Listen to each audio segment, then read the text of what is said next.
comment as-tu appris le métier? Est-ce que c'est primordial de savoir dessiner pour faire du motion?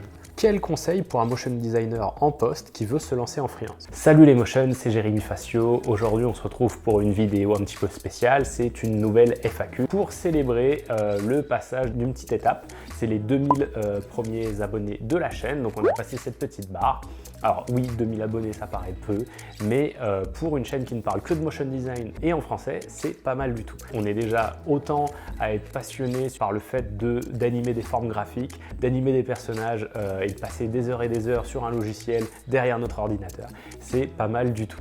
Si on rajoute à ça les dizaines de milliers de personnes qui visitent le blog mappingmotion.com chaque mois, ça fait un paquet de monde qui commence à graviter autour. Donc on commence à être une belle communauté. Certains d'entre vous ont suivi la formation, donc je trouvais que c'était un bon moment d'associer ce petit chiffre plus la fin d'année pour justement essayer de répondre à vos questions. Je découvre vos questions en même temps que j'enregistre cette vidéo, donc je vais piocher dedans, on va voir combien de temps va durer cette vidéo. Si je ne réponds pas à toutes ces questions, c'est possible que j'en fasse une deuxième, sinon ce qui se passera, c'est que j'essaierai de vous répondre d'une manière ou d'une autre. Si vous m'avez laissé vos mails, j'essaierai de vous répondre, voilà. Donc je vais voir, je pioche dedans et on se retrouve tout de suite après le générique pour la première question.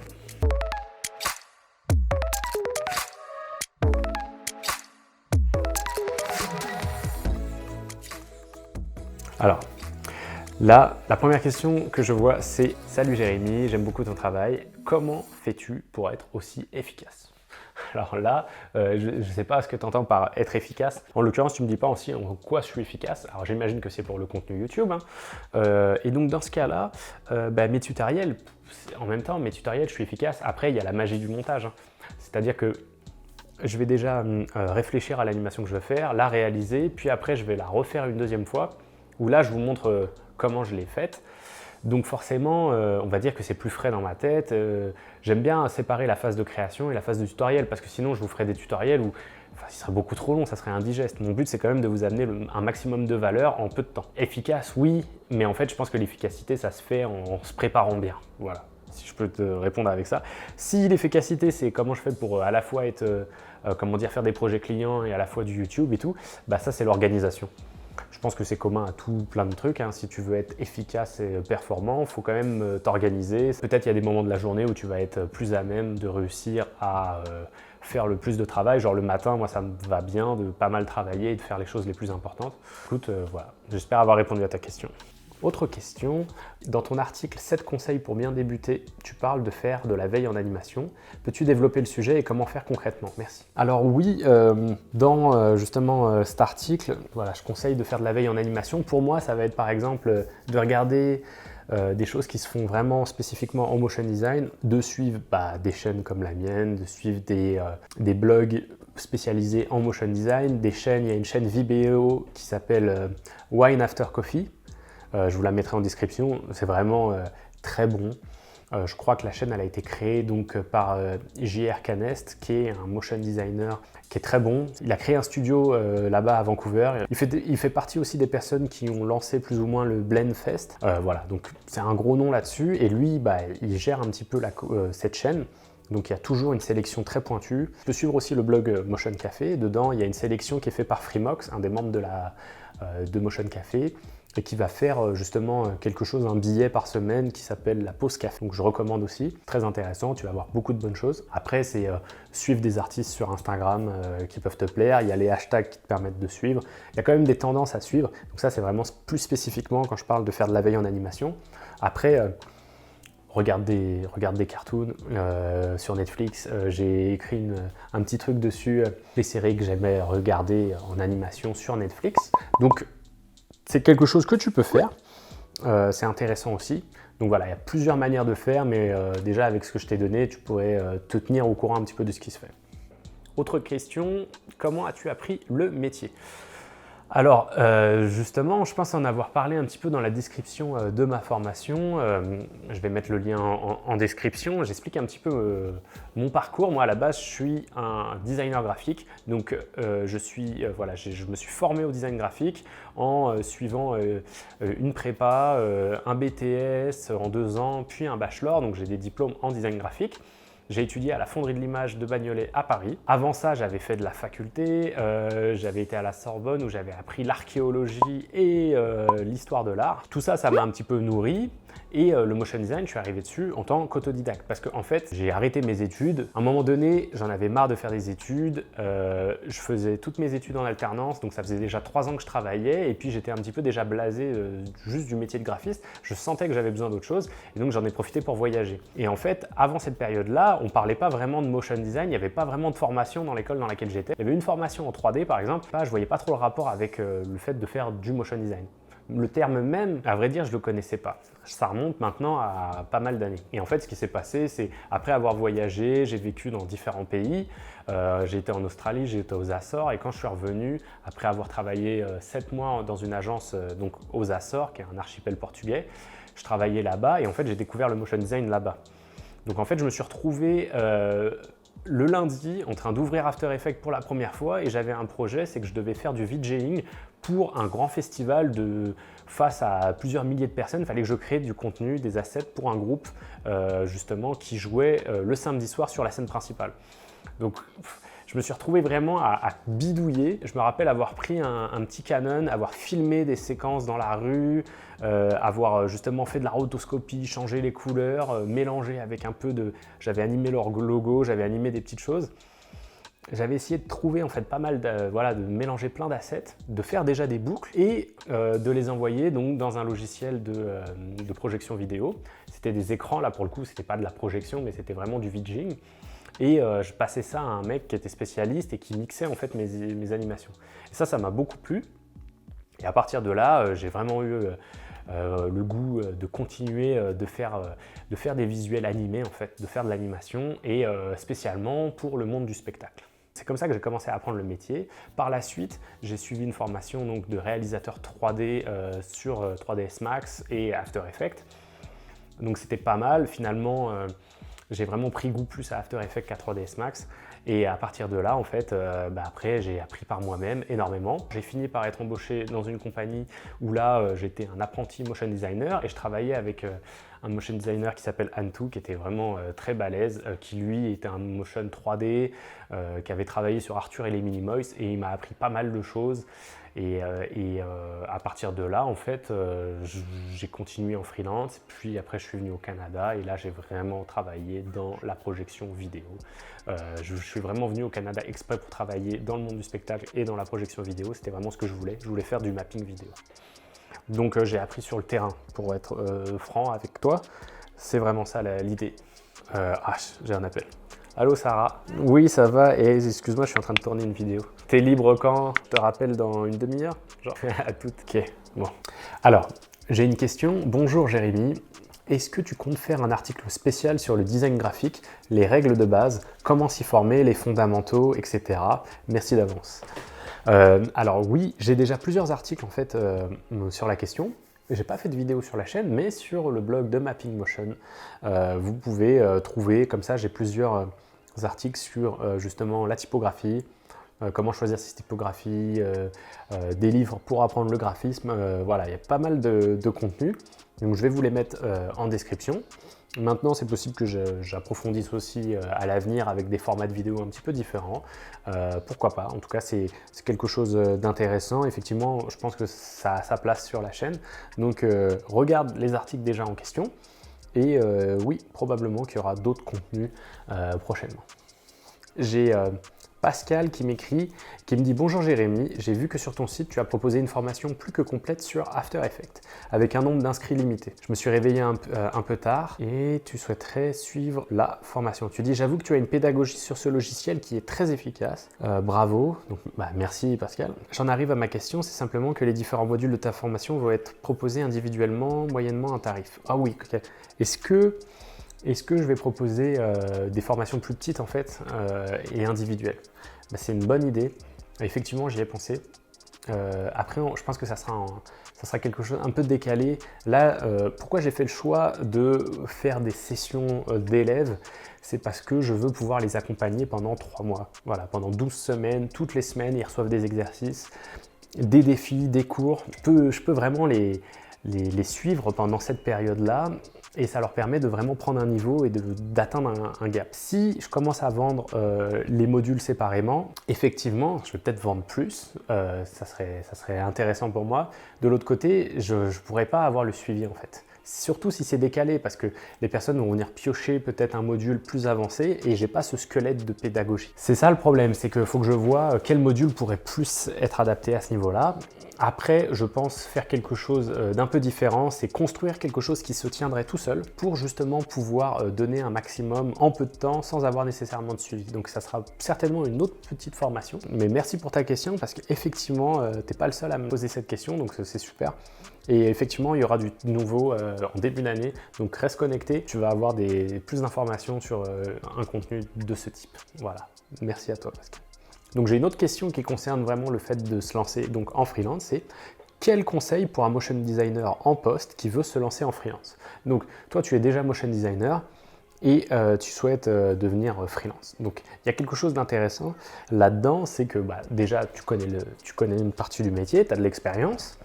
Et c'est quelque chose que je recommande quand même, c'est de se former au maximum avec des personnes, donc être en agence, travailler avec d'autres motion designers, ça t'a donné un réseau, des compétences, mais en plus de ça, donc un réseau. Le réseau, ça va être très important pour te lancer en freelance. L'idée, c'est pas que si tu es en poste et que tu travailles pour un annonceur, ça va, mais si tu travailles dans une agence, le but, c'est pas de voler les clients de ton agence, surtout pas, il faut que tu partes en bon terme et tout, mais plutôt, ça va être de te spécialiser.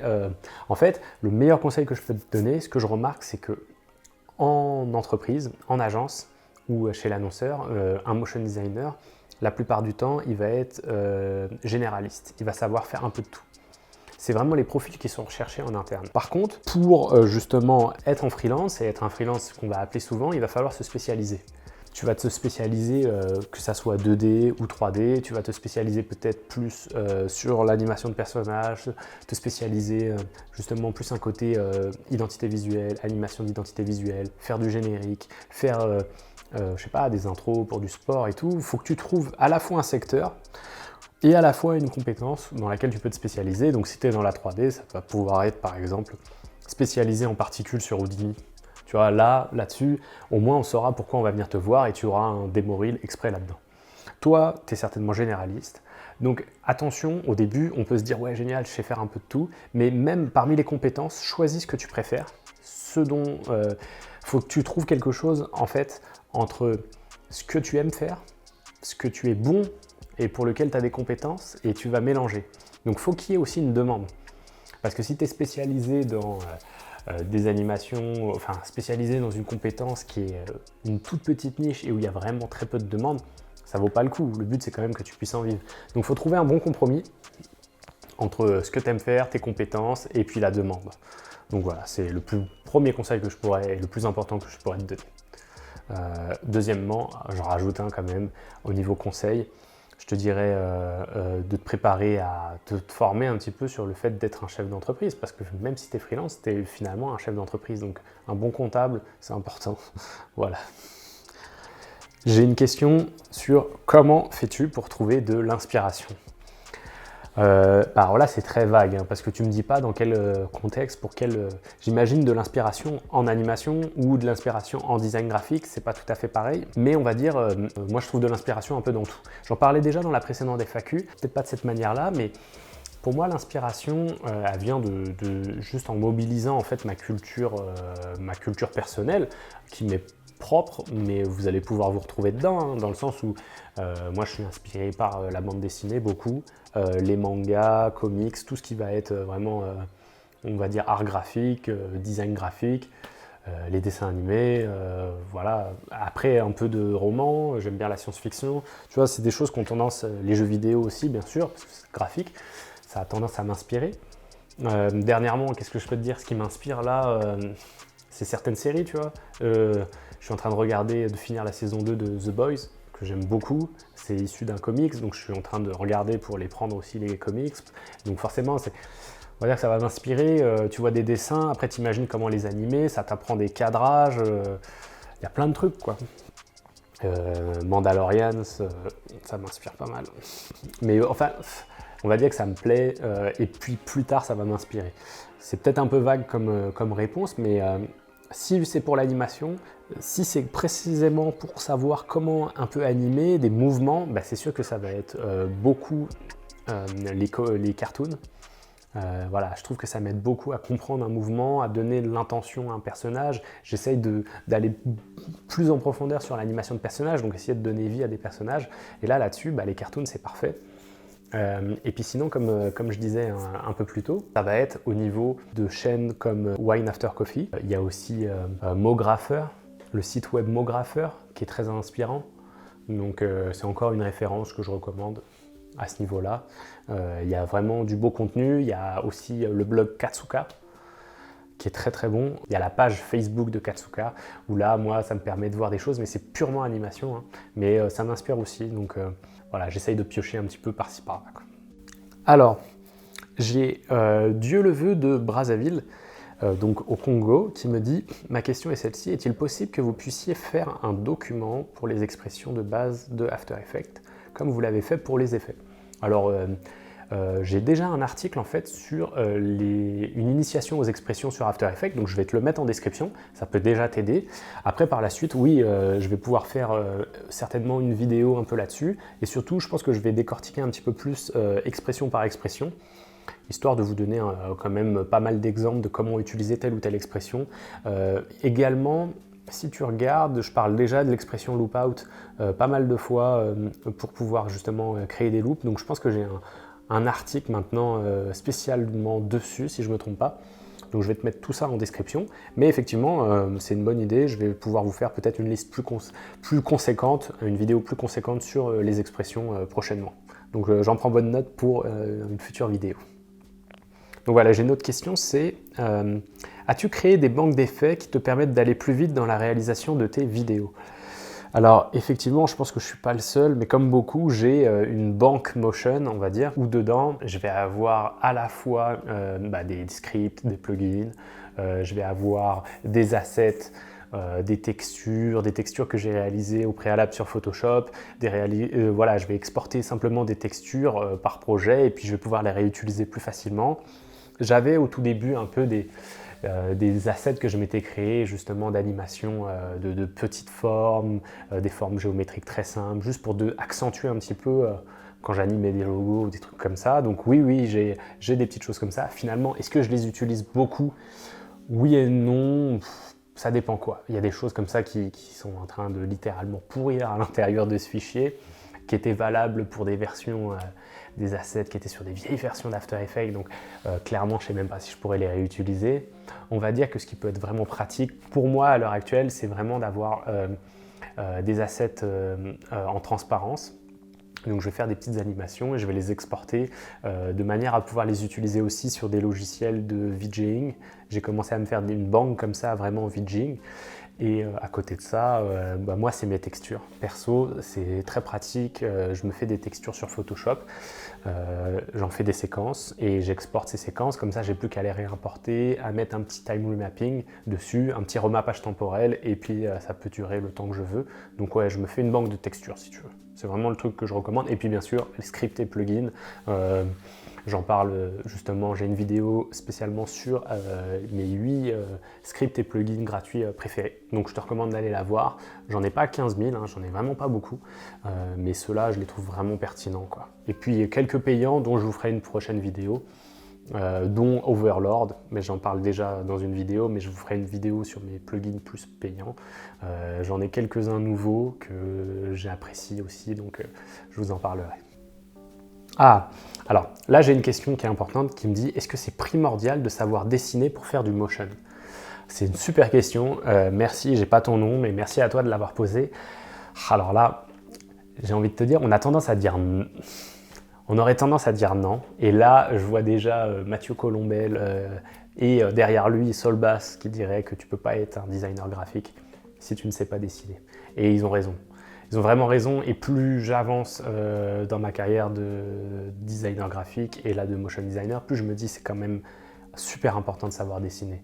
Donc c'est pas obligatoire, tu peux très bien faire du motion sans savoir dessiner, mais à un moment donné, il faut quand même que tu conceptualises ton idée d'une manière ou d'une autre. Donc Même si c'est pas dessiner papier, peut-être que c'est ouvrir un fichier Illustrator, placer les éléments, créer des assets, et donc d'une certaine manière, c'est dessiner quand même. Donc, il n'y a pas besoin d'être Picasso, tu vois. Picasso, à 15 ans, il dessinait mieux que la plupart des artistes vivants actuellement, quoi. Mais il n'y a pas besoin d'atteindre ce niveau, vu que nous, après, on va bidouiller, donc c'est pas grave. Mais il faut savoir composer, donc d'une certaine manière, il faut appréhender les volumes, les masses, et ouais, si tu peux dessiner, mais franchement, fais-le, tu vois. Moi, j'ai arrêté de me prendre la tête, j'ai des carnets, je dessine, et en fait, souvent, quand je réfléchis pas, faut réfléchir pour dessiner, mais on va dire que quand je suis en train justement de faire autre chose, je gribouille souvent des petits dessins. Ces dessins-là, je les conserve, et finalement, ça devient la base de mes personnages que je vais animer par la suite. Donc, j'en suis pas au stade de me considérer comme un illustrateur, mais on va dire que maintenant, j'anime globalement, ce que j'anime, c'est des choses que je design ou que je dessine carrément. Et j'essaye d'aller de plus en plus vers l'animation, image par image. C'est un truc qui me motive vraiment, j'aime beaucoup ça. Et donc, ouais, je dessine de plus en plus. Donc, vraiment, c'est un conseil que je peux donner, c'est que oui, dessine, même si tu ne te sens pas bloqué, tu n'as pas besoin d'avoir un bon niveau de dessin, mais dessine quand même. C'est vraiment un atout très, très important. T'as tout à gagner à apprendre à dessiner, hein. Et en plus, les gens, tu vas avoir plus de facilité à pouvoir créer ton propre style et à ce que les gens viennent te voir pour ça. Donc, vas-y. C'est jamais du temps de perdu d'apprendre à dessiner. Et au passage, je fais un petit coucou à Pete Graff, justement de la chaîne Apprendre à dessiner. Lui, il est spécialisé dans le dessin et franchement, il fait partie des meilleurs dans le domaine en francophone. Donc franchement, allez faire un tour sur sa chaîne, je la mettrai en description. Bon bah voilà, c'est fini pour cette FAQ. J'ai passé en revue la majeure partie des questions. J'ai essayé de les regrouper. Finalement, c'était beaucoup de questions sur justement le fait d'être freelance, le fait de gagner en productivité. Enfin, il y avait vraiment des choses qui étaient intéressantes là-dessus. Les autres questions, j'essaierai peut-être d'y répondre dans une prochaine vidéo. Sinon, n'hésitez pas à me contacter par courrier. Je vais vous répondre, je prendrai le temps, ou en commentaire. J'essaierai de vous donner un petit peu plus d'informations. Donc voilà, restez connectés sur la chaîne. Je vais m'efforcer de faire une vidéo par semaine, donc plein de tutoriels à venir. Merci à vous de me suivre. Je vous dis à très bientôt. Ciao!